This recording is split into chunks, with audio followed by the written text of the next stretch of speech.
एक्सवरून गोविंद परब म्हणतायत, योग्य नेतृत्व गुण दिसत नसल्यामुळे शरद पवार आपल्या पक्षाचे काँग्रेसमध्ये विलिनीकरण करण्याचा निर्णय घेऊ शकतात.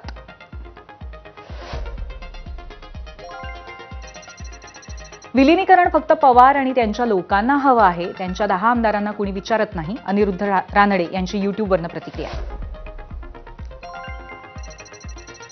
बाबूराव सुट्टेवाल युट्यूबवरनं म्हणतायत, अजितदादांच्या पत्नी सुनेत्राताईंचं खरोखर कौतुक आहे, त्यांनी पुढाकार घेतला म्हणून राष्ट्रवादी वाचली.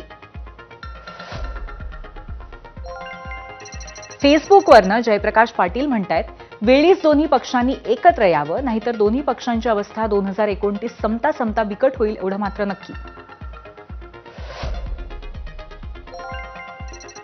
फेसबुकवरनं प्रसाद माने म्हणतायत, दादांच्या पक्षातील काही लोकांना शरद पवार यांच्या नेतृत्वाखाली काम करायचं नाही, पण महाराष्ट्राचं भवितव्य पाहता दोन्ही पक्ष एकत्र आले पाहिजेत.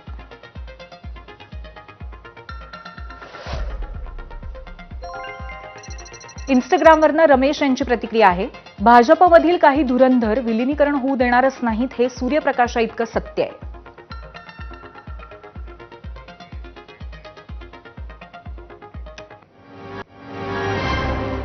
तर सर्वसामान्यांचे सूर हे अगदी वेगवेगळ्या दिशेने जाणारे आहेत आणि त्याच अनुषंगाने आपण चर्चा करणार आहोत. त्यासाठी आपल्या सोबत